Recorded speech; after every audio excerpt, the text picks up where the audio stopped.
afternoon, good evening, wherever you are.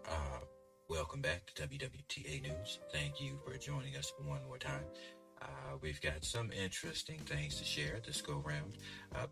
Before we do, gonna get you to hit that like button. And as always, if you have any family, friends, or loved ones who you feel could use this information, feel free to send them a link to the video now. We got some articles that we're going to review and a few tweets. And we're going to start off with UN Federal Reserve. So this tweet here says, we've been working on a relationship that solves the key problem of United States institutional adoption. Wait on that. Custody-related safety concerns and cost of capital in uncertain times. Yes, this is all new. Crypto space new, blockchain new. Yes, it's been a retail market for quite some time. Institutions are getting into this space more and more, and so they do have concerns, they do have some fears, but that's not going to stop them because institutions look at the bigger picture and they look long term. So this is interesting and important as we keep our eyes on UN Federal Reserve, being that they're helping the United States institutions get into the space. Interesting. We've got another tweet here from The Hill. It says, former NFT marketplace manager is arrested for insider trading. We're going to see more of that. This helps us understand that as you go higher up the food chain, corruption exists, and that's how, rich people stay rich and get richer, I guess you'd say. And so, when you look at it this way, you're talking blockchain, right? It's going to be a little bit easier to track all the funds and relationships of the funds as they move on the blockchain because of how it works. I guess bad actors don't understand how it works.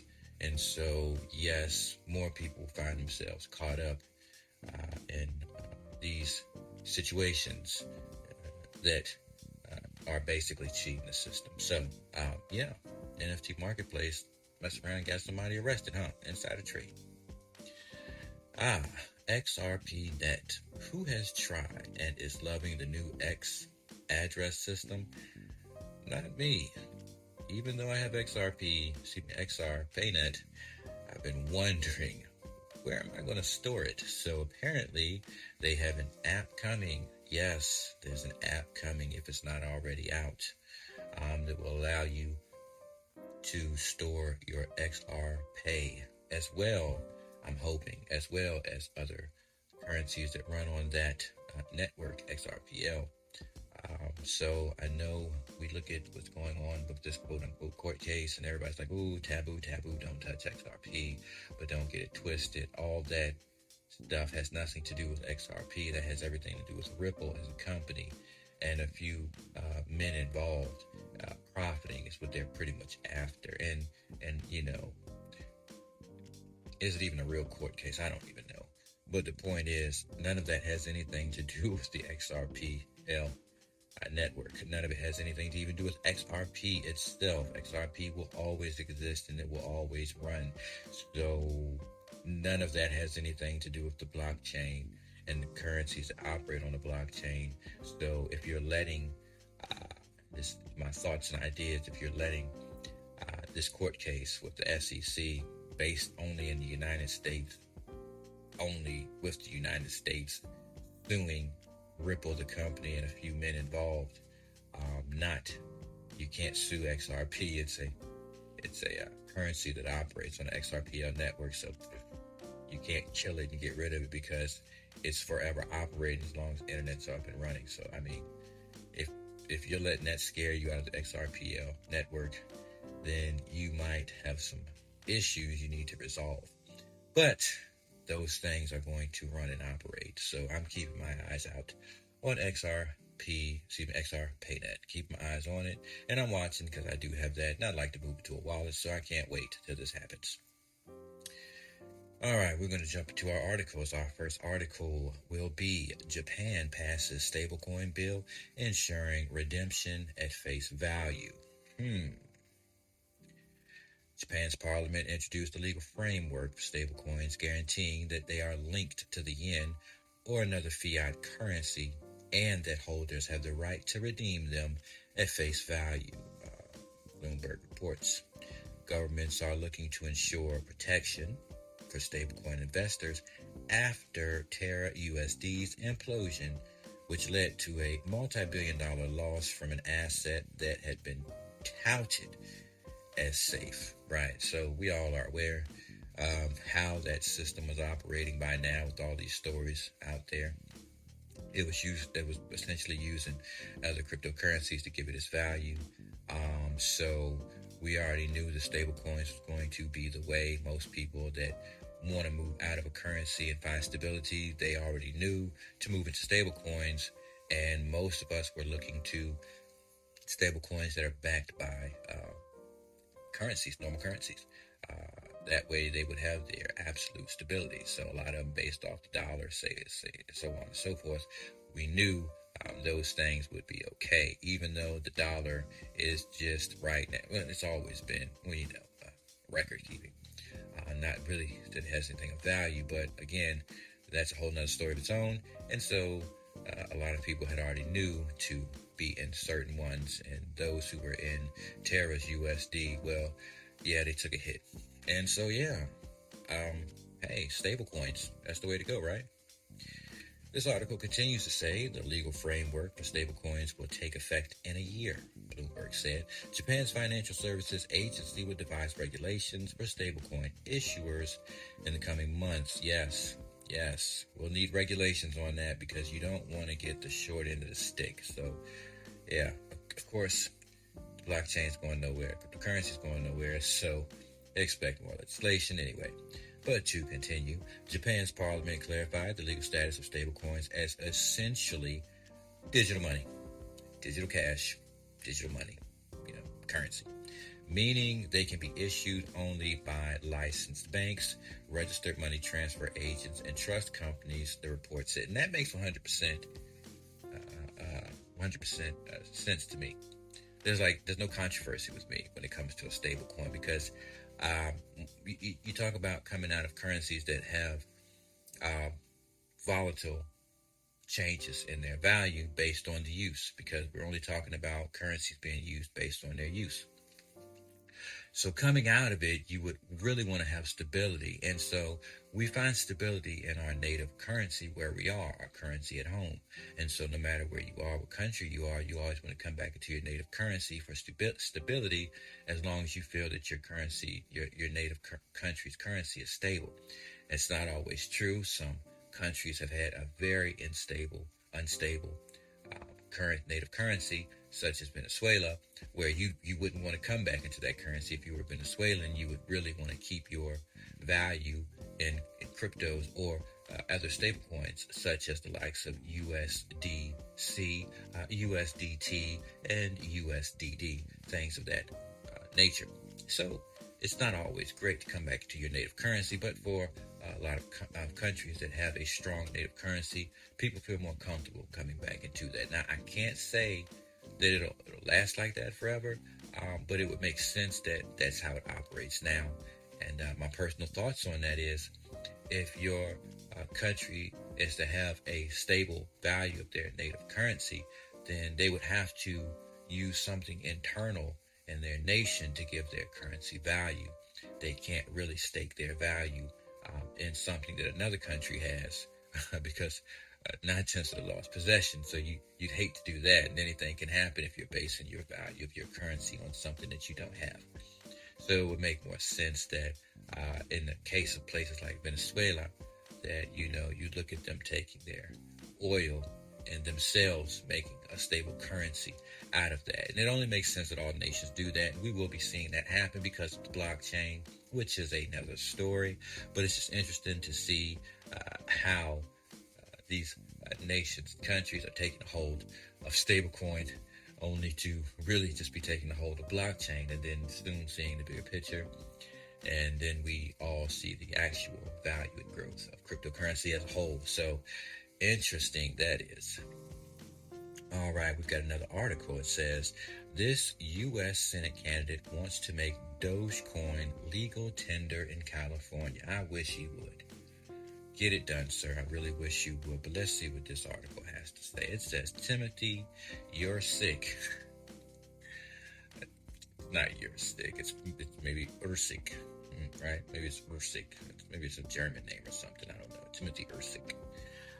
Anyways, a candidate for the United States Senate has revealed that he wants to make Dogecoin a legal tender in California. And again, as you just saw, currencies, cryptocurrencies are essentially just currencies. And, we heard Putin already. I'm going to treat cryptocurrencies like any other foreign currency. It's just currency, right? But let's continue. So Ursik explained that he intends to provide full and adequate support to the crypto industry by advocating for the mass adoption of the new financial technology. And I'm with you, sir, because whether you advocate or not, sir, Mr. Ursik, crypto's going nowhere. And yes, you will see Dogecoin as legal tender, as you're going to see a lot of currencies as legal tender. And that's just my personal opinion. I'm not a financial advisor. This isn't financial advice, but I'm only reading the words on the wall. And to me, it appears to be that this is the new system. So let's continue. The medical practitioner is counting on the support of the crypto industry to actualize his aspirations. In a tweet he sent earlier today, he urged the chief executive officer of Tesla, Elon Musk, and Dogecoin co-founder Billy Marcus to support his campaign in California. Who knows if they will, who knows if they won't, doesn't even matter. Dogecoin is going to be treated as a currency. It's already set in a lot of, what do you call these machines? Point of sales machines to be accepted as payment. So whether this happens or not, it doesn't matter because all the stuff is in the works and it's already been completed in so many other places in the United States. But it's just excellent to see that more people are backing this space, which will help, in my opinion, in the near future, more people get on board. He also said that crypto could be used to combat inflation, tweeting an image that says coins with limited supply and strong adoption could be used to hedge against inflation. Yes, sir, that's factual, sir. And I'm glad here in 2022 you see it. And it's going to take time for more people to see that as well. Once something is created and it only has X amount and no more can be created, that's how you kill inflation, right there. Because inflation is built upon the fact that you can constantly create more of what you're putting into the economy, which then essentially waters down, cuts the strength, dissolves the value, and breaks it down to something worthless. This is how all countries lose value in their currencies and go to the pooper. Okay, so obviously, right? According to his official website, crypto represents an opportunity for Americans to spend their money in a way they feel is in their best interest.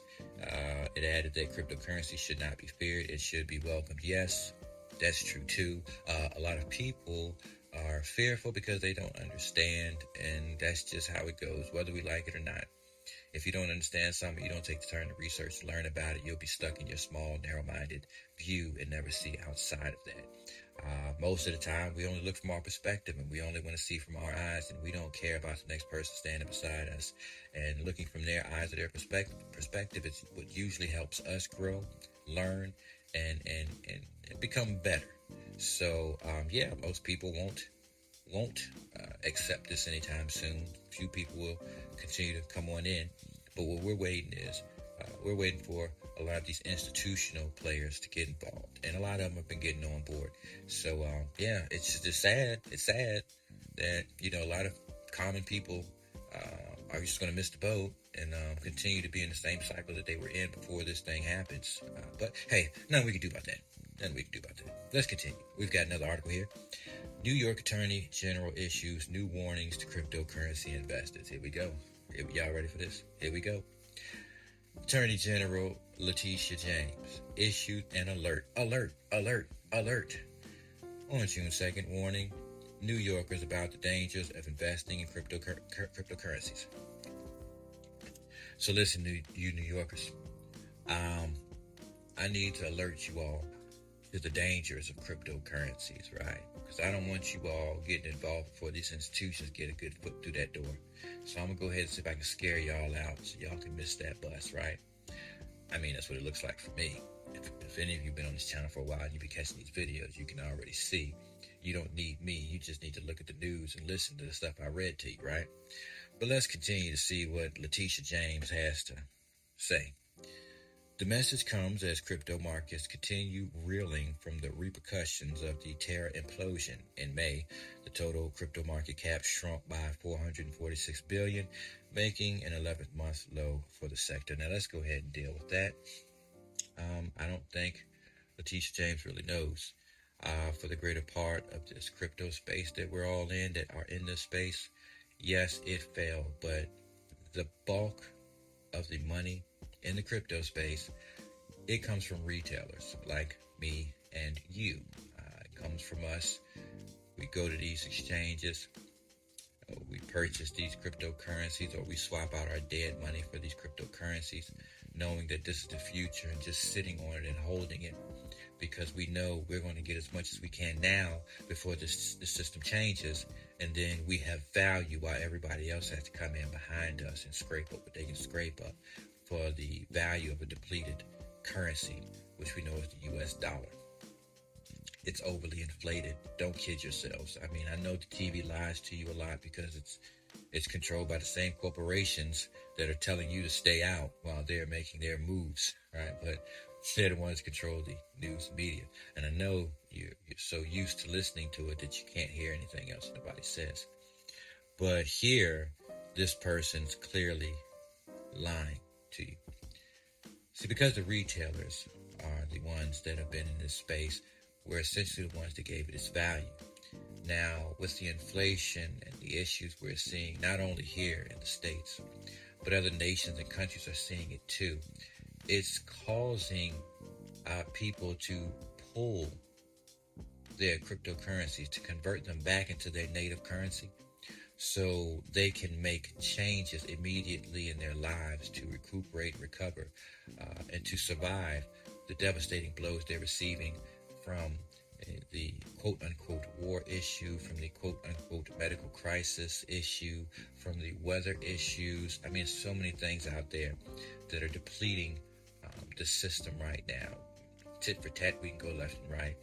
But it's irrelevant. The fact of the matter is, a lot of people, retailers that brought their income in, trying to find a way out because they can't use those currencies in stores right now and paying their bills right now. Some places you can and a lot you can't. They have to convert it back into their native currency and then do stuff like buy generators, do stuff like, I don't know, stock up on foods and stuff. Do stuff like pay off a lot of bills, debts that they can pay off, because they know that the inflation of the US dollar is going to bring the US to its knees. So a lot of retailers, because we're already thinking, that's why we're in this space, we've had to withdraw money and pay off debts to stock up on things, to buy stuff that was absolutely necessary to us, making it to the future. So, that right there, that really caused a big hit on the cryptocurrency total market cap, right? So, yeah, that's not being discussed here, though clearly they're not going to mention that. But let's continue. So, James took the opportunity, Letitia James, took the opportunity to issue a fresh warning to investors, saying, digital assets are among the riskiest investments on the market. That's right. That's what Letitia James said, right?